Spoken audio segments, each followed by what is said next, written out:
নমস্কার বন্ধুরা, সুতপার ওয়ার্ল্ডে সবাইকে স্বাগত জানাই। আশা করি সবাই ভালো আছেন। তো আজকে আপনাদের সাথে আমি শেয়ার করতে চলেছি মোচা চিংড়ির রেসিপি। এটি খেতে খুব সুন্দর হয়। তো বাঙালিদের কাছে অবশ্যই মোচা চিংড়ির রেসিপিটা প্রায় কম বেশি সবারই কাছেই খুব ভালো লাগে। তাই আজ আমি এই রেসিপিটি সবার কাছে শেয়ার করতে চলেছি। এই মোচা চিংড়ির রেসিপিটি বানানোর জন্য আমি একটি কাঁঠালি কলার মোচা নিয়ে নিয়েছি। এরপর আমি মোচাটিকে ছাড়িয়ে নেব। মোচাটি ছাড়ানোর প্রসেসটা আমি দেখিয়ে দিচ্ছি। এই যে সাদা পর্দাটা আছে এটা ফেলে দিতে হবে, আর এই মোচার ভিতরে এই পুঙ্কেশ্বরটা আছে এটাকেও ফেলে দিতে হবে। এই দুটি অংশই বাদ দিতে হবে, বাদবাকি পুরোটাই থাকবে। আবার দেখিয়ে দিচ্ছি, এই সাদা পর্দাটা আর পুঙ্কেশ্বরটা ফেলে দিলেই বাদবাকি পুরোটা নেওয়া যাবে। তো এইভাবে আমি মোচাগুলো ছাড়িয়ে নিয়েছি। এইভাবেই ছাড়াতে ছাড়াতে যখন মোচার অংশটি এই পর্যায়ে পৌঁছে যাবে তখন আর খোসাগুলো ছাড়ানোর দরকার নেই। তখন এটাকে মিডিলে কেটে পুরোটাই নেওয়া যাবে। এখান থেকে আর পুঙ্কেশ্বর আর ওই সাদা পর্দাটা বের করার প্রয়োজন হবে না। এইভাবে কেটে ছোট ছোট করে কুচিয়ে নিতে হবে। আমি একটি পাত্রে হলুদ জল নিয়ে তার মধ্যে কুচিয়ে নিয়েছি যাতে কষাতে কালো না হয়ে যায়।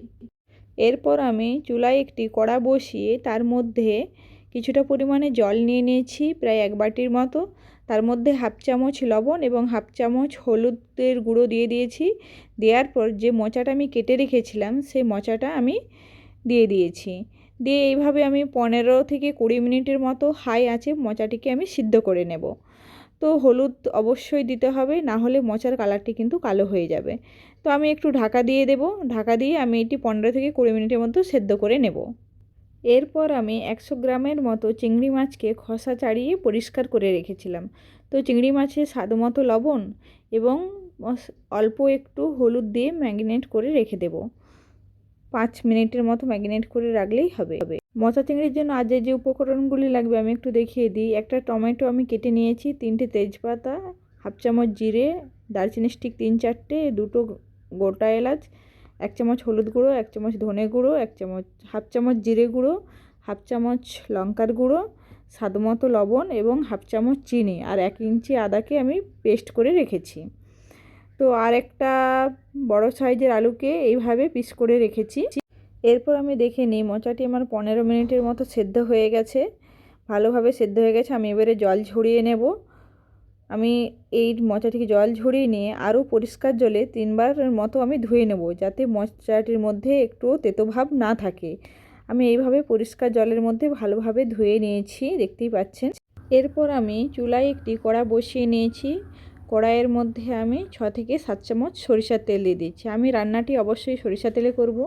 তেলটি অবশ্যই ধোঁয়া ওঠা গরম হয়ে ওঠার পর আমি যে আলুগুলি কেটে রেখেছিলাম সেই আলুগুলিকে আমি এই তেলের মধ্যে দিয়ে দিয়েছি। দিয়ে অল্প মতো একটু হলুদ দিয়ে দিয়েছি, স্বাদ মতো লবণও দিয়ে দিয়েছি। দিয়ে ভালো করে একটু লাল মতো করে ভেজে নেব। ভালো করে আমার আলুগুলো প্রায় দেখতেই পাচ্ছেন ভাজা হয়ে এসেছে। আলুগুলোকে এইভাবে ভালো করে সুন্দর করে তেলের মধ্যে ভেজে নিয়ে আমি এবারে তুলে দেব। ওই তেলের মধ্যে ম্যারিনেট করে রাখা চিংড়ি মাছগুলি আমি ভেজে নেব। তো চিংড়ি মাছ ভাজতে বেশি টাইম লাগে না, 3 মিনিটের মতো এদিক ওদিক ভালোভাবে উল্টিয়ে আমি চিংড়ি মাছগুলিকে ভেজে নেব। চিংড়ি মাছগুলি ভেজে এরপর আমি চিংড়ি মাছগুলিকে তুলে রাখব। এরপর আমি ওই তেলের মধ্যেই 3টে তেজপাতা আমি দিয়ে দিয়েছি। দেওয়ার পর আমি দারচিনি স্টিক এবং 2টো ছোটো এলাচ থেতো করে রেখেছিলাম ওগুলো দিয়ে দিয়েছি। দেওয়ার পর আমি ওর সাথে গোটা জিরেটা অ্যাড করে দিয়েছি। দেওয়ার পরে সবগুলিকে আমি 15 সেকেন্ডের মতো হাই আঁচে একটু ভেজে নেব এবং ওর সাথে একটি শুকনো লঙ্কাও দিয়ে দিয়েছি। দেওয়ার পর 15 সেকেন্ড ভেজে নেওয়ার পর এর সাথে আমি যোগ করব টমেটো যেটা কেটে রেখেছিলাম সেটা। তো আমি এই টমেটোটাকে একটু তেলের মধ্যে ভেজে নিচ্ছি। নেওয়ার পর এর সাথে আমি যোগ করব যে আদাটা আমি পেস্ট করে রেখেছিলাম ওই আদাটা।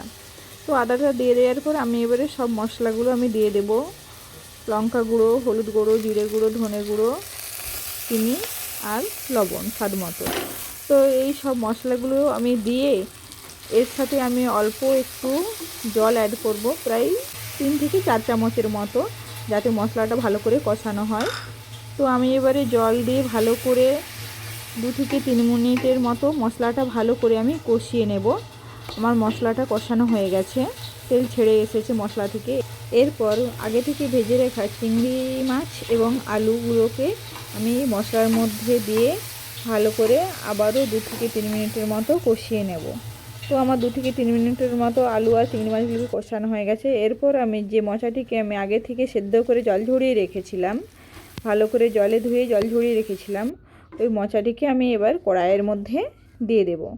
তো দিয়ে আমি আরও 2 থেকে 3 মিনিটের মতো ভালো করে হাই আঁচে ভালো করে কষিয়ে নেব মশলাগুলির সাথে, সব কিছুর সাথে। এরপর কষানো হয়ে গেলে আমি এর সাথে 1 বাটির মতো ঈষৎ উষ্ণ গরম জল এর সাথে আমি অ্যাড করব। নর্মাল জল অবশ্যই ব্যবহার করব না, জলটিকে একটু গরম করে তারপরে এর মধ্যে দেব। তো দেওয়ার পর আমি এটিকে 15 মিনিটের মতো রান্না হতে দেব। আমি ঢাকা দিয়ে দিলাম, দিয়ে 15 মিনিটের মধ্যে এটিকে রান্না হতে দেব। 15 মিনিট পর আমি ফিরে আসছি। 15 মিনিট পর ঢাকাটি খুলে আমি দেখে নিচ্ছি। দেখা যাচ্ছে যে তরকারিটি খুব ভালোভাবে রান্না হয়ে এসেছে। আমি একটি আলুকে খুন্তির সাহায্যে কেটে দেখে নিচ্ছি সেদ্ধ হয়েছে কি না। খুব ভালোভাবে সেদ্ধ হয়ে গেছে। আমার এই মোচার রেসিপিটি অলমোস্ট রেডি হয়ে এসেছে। নামানোর আগে আমি 1 চামচ ঘি এবং হাফ চামচের মতো গরম মশলা দিয়ে আরও 2 মিনিটের মতো নেড়ে চেড়ে সার্ভ করব চিংড়ি মোচার রেসিপি। এইভাবে রান্না করে দেখবেন, খুব ভালো হয়। এই রেসিপিটি যাদের যাদের ভালো লেগে থাকবে তারা লাইক, কমেন্ট এবং শেয়ার করবেন। নমস্কার, ভালো থাকবেন। আজ এই পর্যন্তই।